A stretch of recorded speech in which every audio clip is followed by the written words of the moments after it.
Greetings and welcome to Hexed Encountered. I'm Joe. It is a solo Sunday time, and we are going to be taking a first look at the next game for Solo Sunday.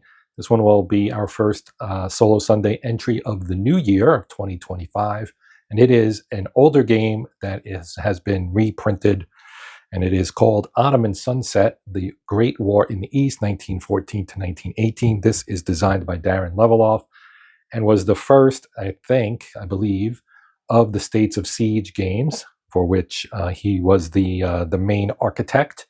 And there have been many entries since, not all done by him, but this is the first game. I also have Habsburg Eclipse, which is kind of the partner game. This one deals with, as you might guess from the title, the Ottoman Empire during the First World War. Obviously, that was the end of the Ottoman Empire.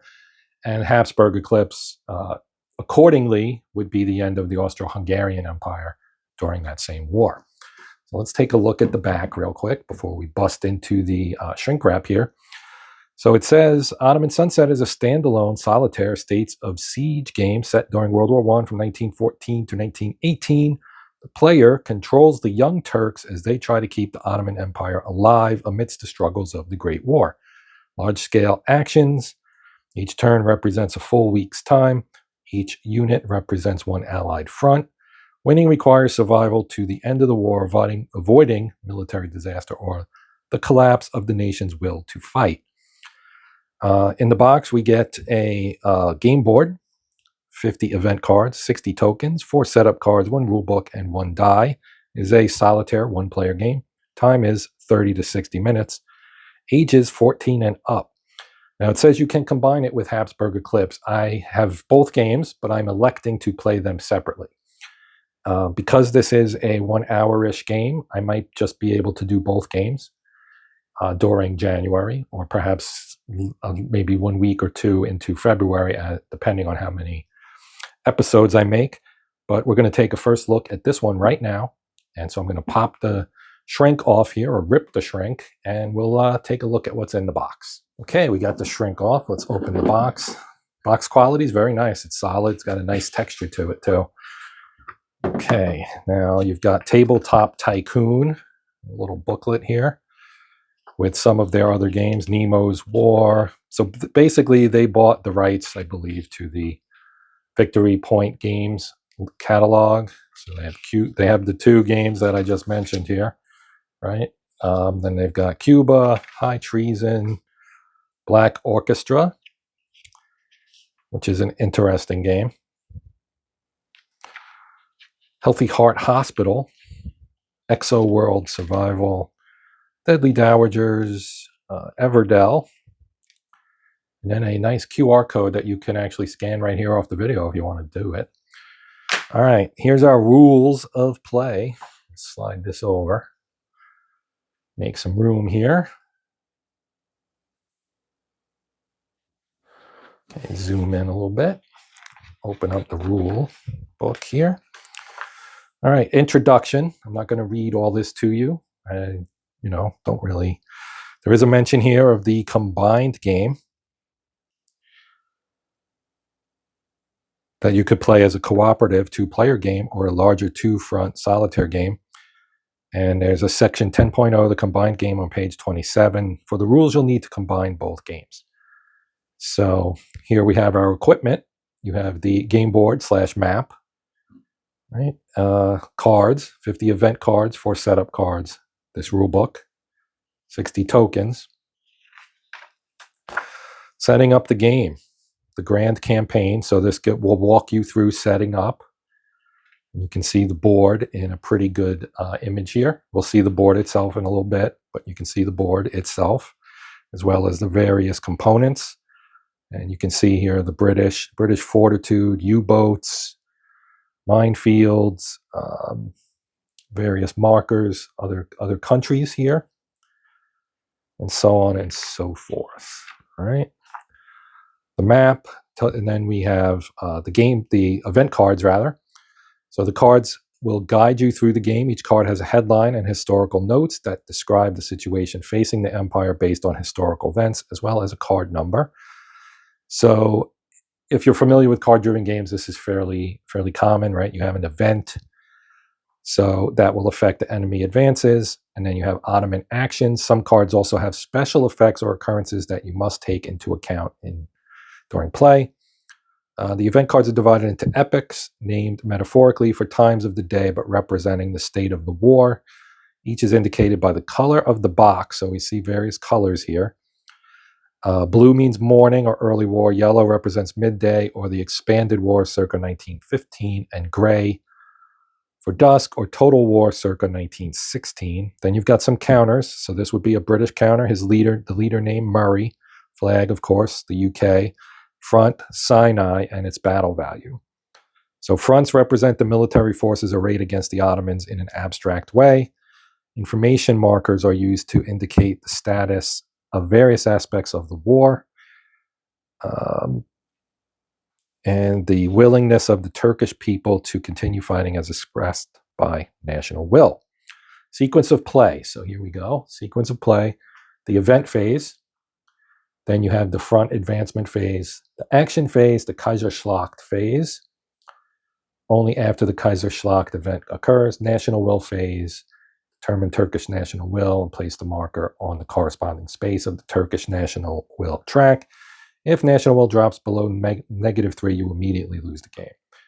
Die roll modifiers, aka DRMs, as we all know. Certain cards or conditions may apply a die roll modifier to a die roll. Most DRMs from an event last only until the end of that turn, while DRMs from conditions on the board, such as war weariness, remain in effect as long as that condition persists. DRMs are cumulative. Then we've got the event phase as we go through the sequence of play. So this is section 1.0, the event phase. New epoch, and we saw what the epochs were over here. So this would be twice during the game at critical junctures of the Great War. An event card will instruct you to add new cards to the draw deck. Then you have activating a front. You have coups, off-map battles. Yeah, there are 3 off-map theaters: the Western Front, or Western Theater, Eastern Theater, and the Naval Theater. All off-map battles are handled the same way. It'll walk you through the way you resolve it. Then we have forcing the Narrows, and a little note here. On March 18th, 1915, an Allied fleet entered the Narrows, a slender section of the Dardanelles Strait, with 16 battleships under the command of Admiral de Robeck, hoping to seize the Turkish capital. After 6 ships were sunk in a minefield, the naval attack was abandoned. So you have information here about the Dardanelles campaign right here. Then you have front advancement phase.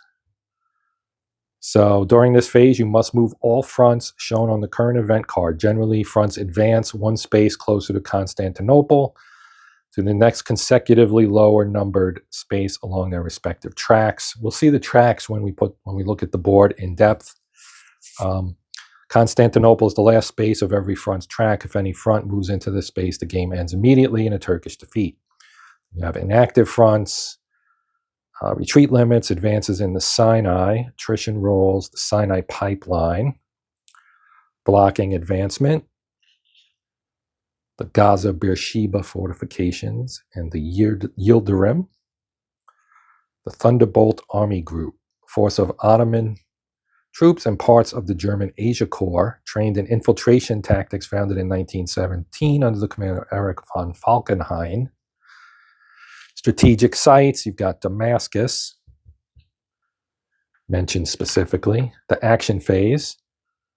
So this will allow you to see the event card will show you the number of actions you may take. You may spend these actions to launch offensives against the enemy fronts, allocate resources to other theaters, deploy the intelligence bureau for the East if available, and place Turkish defenses in the Narrows.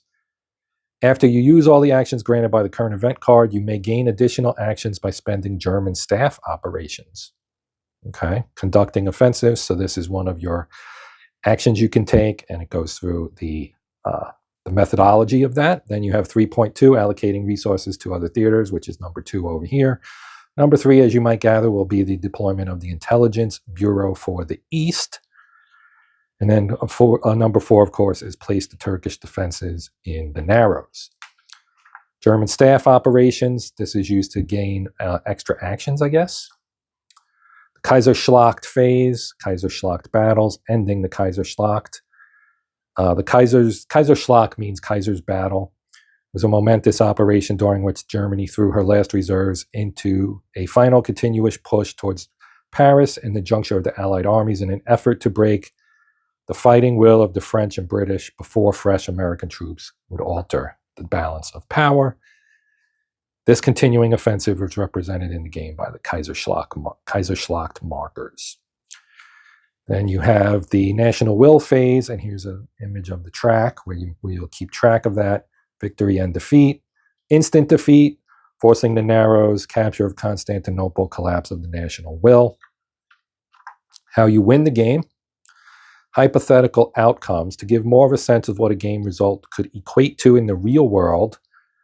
The designer has included his speculations of what each level of victory or defeat would mean to world history. Got an international victory here, strategic, operational, marginal, tactical, Pyrrhic, stalemate, marginal defeat, strategic defeat, crushing defeat, which was the historical result. Then we get examples of play. And now you've got gameplay variants and the combined game over here. The history behind Ottoman Sunset. So this is of interest to me and probably some of you as well. It's a little bit of the history leading up to what ended up being the end of the Ottoman Empire, hence the title Ottoman Sunset. Transition to a defensive war. War rages on, the finale. So nice little bit there about the real history. Here are optional rules. The historical game, which is neutral, which allows you to encounter the events of the Great War in their historical sequence. You can simply play all of the cards in numerical order from 1 to 50. Mustafa Kemal, which is an advantage. Basra landing, also an advantage. Persian intervention, an advantage. Then these are things that make it easier for you, right? Of course, then you have cannibalizing Narrows artillery, advantage. Arab feints, handicap, flanking of Gaza, Beersheba line, which is also a handicap. Lenin, which is a neutral event. Additional German assistance, British submarines, Ottoman naval effort, forcing the Narrows redux. Capital resilience, military intelligence. Then various scenarios. So you have the 1915 start, 1916 start, 1917 start, winning or losing scenarios, the combined game. So this is where we talk about playing them together. You can see the maps kind of line up. And that's kind of cool, and I may revise my thinking on doing both games. We'll see. If you have both games, you can play the combined game as either as an extended solitaire game or as a 2-player co-op game. I might do this. We'll see. That would be an interesting thing. How you set it up, the turn orders. The Habsburgs will go first, and then the Ottomans will take a turn. 2-player games, solo games. New rules: the Berlin-Baghdad Railway, using the railway, resolving off-map battles. Of course, you're expanding the theater of the game itself. Forcing the Narrows, Gallipoli, Kaiserschlacht, of course. War weariness, Russian exit. The Balkan and Salonika fronts, victory and defeat, optional rules for the combined game. And then combined game card effects reference. So you'll have some cards that are in both games, I guess, and some that you'll pull from each of the 2 games, I suppose. I will read all of that and make a determination if I'm going to do them both. So here is our counter sheet, apparently. So we've got some markers here. You can see Mustafa Kemal, resources, -1 DRM, Yildirim, Block of Sinai or Mesopotamian advance. We got several of those. Then you've got Dardanos, Nagara, Yildiz, the Asia Corps, Berlin-Baghdad Railroad, Intelligence Bureau for the East, various resources, Kaiserschlacht phase, U-boat campaign, Jutland, coup Persia, coup India, coup Afghanistan, Siege of Kut, Dunster Force, defeat, Hoffman offensive, Gorlice Tarnov. Italy joins Vittorio Veneto, Brusilov offensive, Verdun. Second Ypres, War Machines, British subs, Somme, Kaiserschlacht with the Americans, British, French, Germans. Saldulbahir destroyed, National Will marker. Starting National Will. Gaza Beersheba fortification minefields. U-boats in the straits are closed. The Royal Navy. There's a Maud commander. There's the famous Lawrence of Arabia fame. Allenby, Hamilton, Dispersey, or Despere, I guess.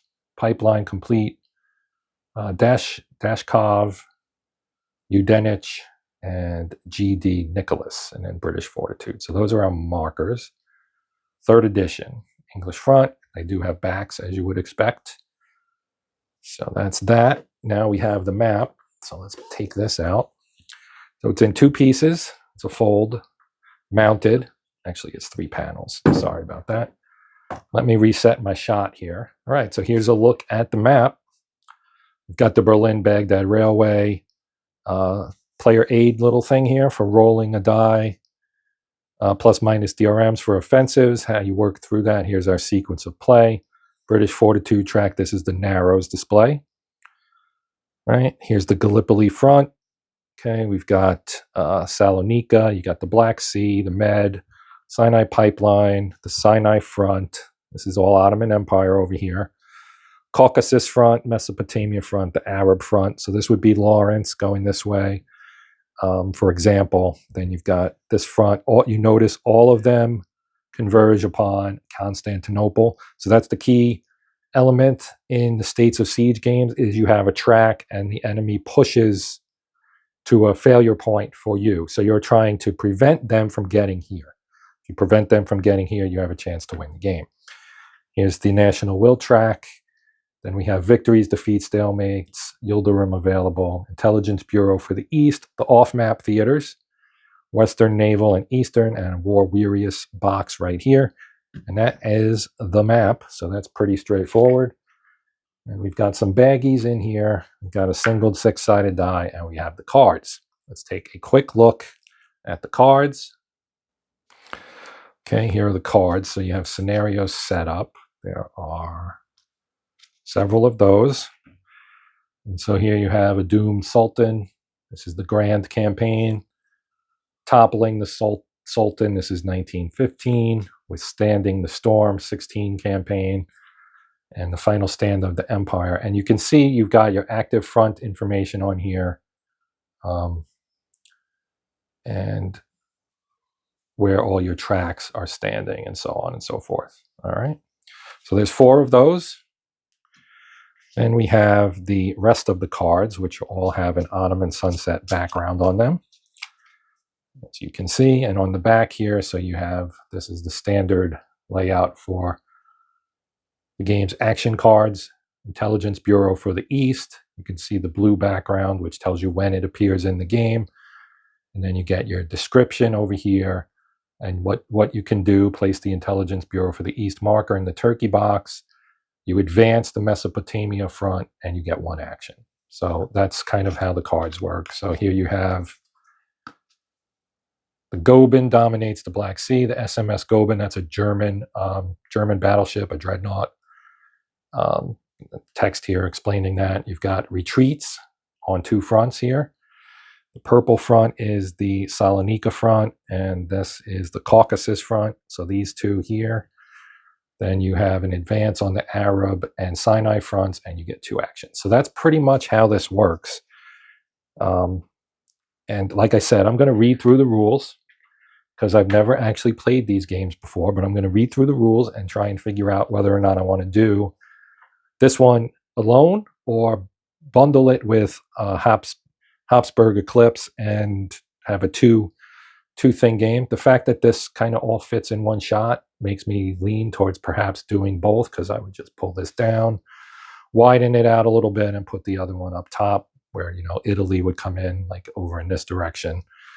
and we would be able to play both games together. So that is going to do it for our first look at Ottoman Sunset. One way or the other, this is going to be our first Solitaire Sunday game for 2025, although it may end up being played in conjunction with its partner or sister game, Habsburg Eclipse, is as a combination game, because that's kind of intriguing to me. So that may end up being what I do. But that is a decision that is pending my reading of the rules. That will do it. I'm done. Please, if you are interested in helping the channel, consider liking, sharing, and if you're not a subscriber, consider subscribing. And if you do subscribe, you might want to click that bell button. That will give you a notification when new videos appear. And that is that. That's my spiel. I do it every time, and I don't know if it works or not, but I do it every time. So thank you again for watching. Thank you very much to my supporters, subscribers, etc. But I'm done. This is Joe. It's the Hexton Canner channel, Solitaire Sunday. And until next time, as I always say, happy gaming.